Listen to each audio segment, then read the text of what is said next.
The last day of Charlie Kirk. It was supposed to be a normal Tuesday afternoon in Orem, Utah. The late summer sun was high, and on the campus of Utah Valley University, thousands of people gathered outside, buzzing with anticipation. The stage was set for the American Comeback Tour, a nationwide speaking event led by 31-year-old political activist Charlie Kirk. For his supporters, Kirk was a voice of conviction. For his critics, he was divisive.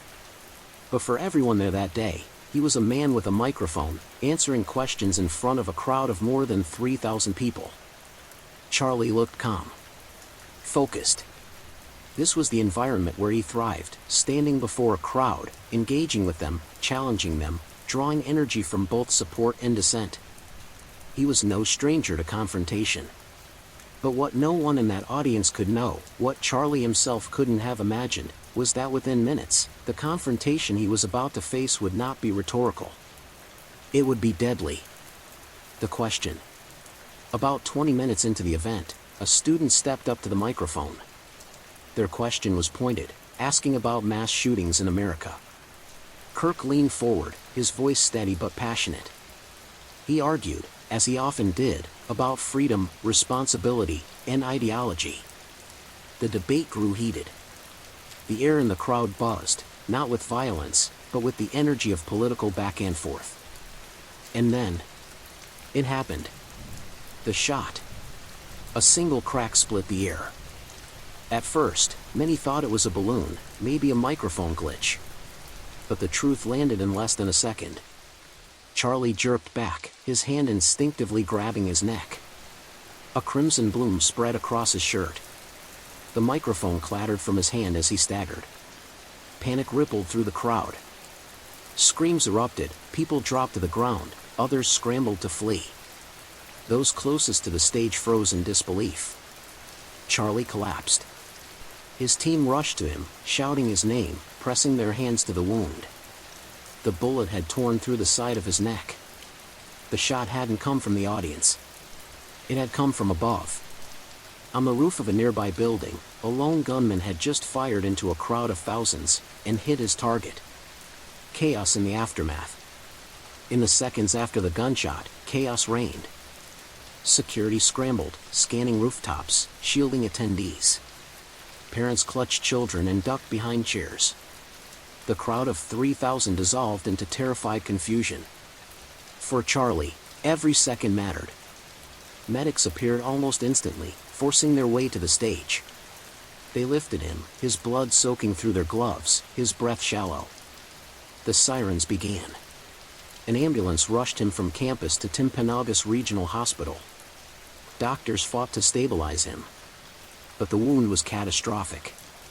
Hours later, the announcement came. Charlie Kirk was dead. The nation reacts. News traveled fast. By evening, headlines blared across every major outlet: Charlie Kirk shot and killed at Utah rally. Shockwaves spread not only through Utah, but across the nation. To his supporters, Charlie's death was a devastating loss. To his critics, it was chilling proof of political violence escalating into murder. But for his family, for the people who loved him, not as a public figure, but as a son, a brother, a friend, the news was unbearable. Charlie was 31 years old. His life had been stolen in front of thousands of witnesses. And behind that single shot was a name the world didn't yet know. Tyler James Robinson. The hunt for a killer. In the hours after the shooting, law enforcement locked down the area. Witnesses were questioned, video footage combed, rooftops searched. The shooter had fled, leaving behind confusion and fear. But investigators weren't empty-handed. On the rooftop where the shot had been fired, they found it, the weapon. A rifle, still warm, discarded in haste. The rifle held more than bullets. It held evidence. When forensic teams swabbed the trigger, they found DNA. It matched a name in the system: Tyler James Robinson, a 22-year-old man from St. George, Utah. A portrait of the suspect. Tyler Robinson wasn't known to the public. He wasn't a high-profile figure. He wasn't a longtime enemy of Charlie Kirk. But he was angry. And in his anger, he had chosen violence. Investigators later uncovered texts, notes, and digital traces showing that Robinson had been planning this for over a week. He had chosen the event carefully, studying logistics, waiting for the right moment. In one chilling message, he wrote, "I had enough of his hatred." For Robinson, Charlie wasn't just a man with a microphone, he was a symbol. And in Robinson's mind, eliminating that symbol justified murder. The arrest. It took 33 hours. The next day, after an exhaustive manhunt, police tracked Robinson to St. George. He was arrested without incident. But what investigators found in his possession told a darker story. He had attempted to cover his tracks. Evidence showed he asked his roommate to hide items, his mobile phone, ammunition, even a backpack. He begged his roommate to delete incriminating texts. It wasn't the behavior of a man who snapped in the moment. It was the behavior of someone who planned, executed, and then tried to erase the evidence. And now, his name was tied forever to the death of Charlie Kirk. In less than a day, the story of a nation shifted. Charlie Kirk, a man who had dedicated his life to his cause, was gone. His voice silenced not by debate, but by a bullet. His family plunged into grief. His supporters stunned. His critics unsettled. And standing at the center of the storm was Tyler Robinson, a 22-year-old who had turned political anger into murder. But this was only the beginning. Because what came next would reveal the depths of Robinson's plan, the evidence that sealed his fate, and the justice system preparing to make an example of him. The killing of Charlie Kirk wasn't just a crime. It was a message. And its echoes were only beginning to spread. Justice for Charlie. The world had barely begun to process the loss of Charlie Kirk when the focus shifted to the man accused of ending his life, 22-year-old Tyler James Robinson. Robinson's arrest was swift, but the case against him was anything but simple. Prosecutors would need to build an airtight case, because the stakes were higher than most trials.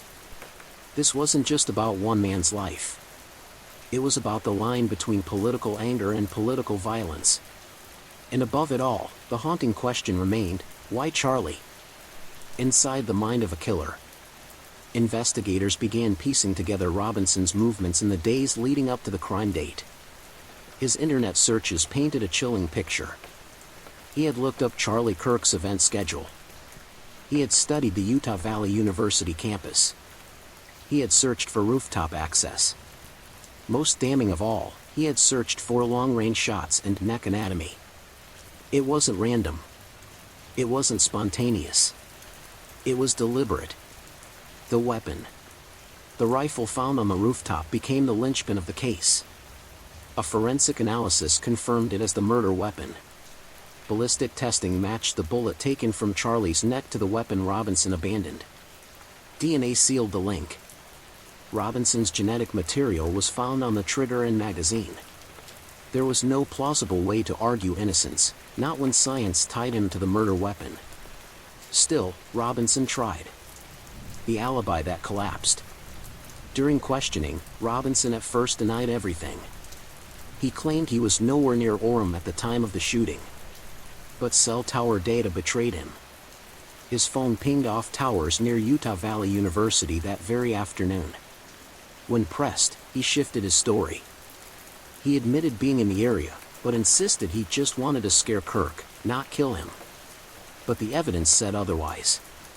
Witness testimony confirmed someone had seen Robinson carrying a bag toward a service stairwell just hours before the shooting. His roommate, under questioning, revealed that Robinson begged him to hide ammunition and clothing. Piece by piece, the alibi collapsed. Charlie's family.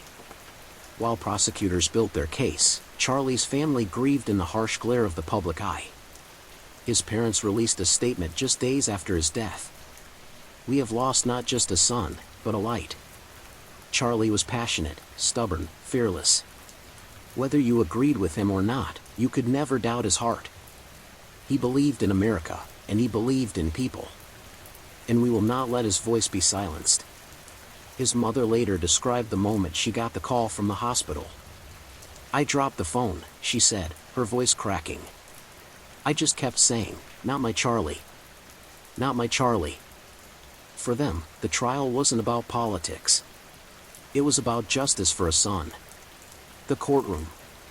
Just 3 days after the shooting, Tyler Robinson stood before a Utah judge for the first time. Shackled, silent, expressionless. The charges read like a list designed to ensure maximum accountability. Aggravated murder, a capital offense in Utah. Obstruction of justice for asking his roommate to hide evidence. Use of a firearm in commission of a felony. The courtroom was packed. Reporters filled every bench. Supporters of Charlie wept openly as the charges were read. Robinson showed no reaction. The death penalty on the table.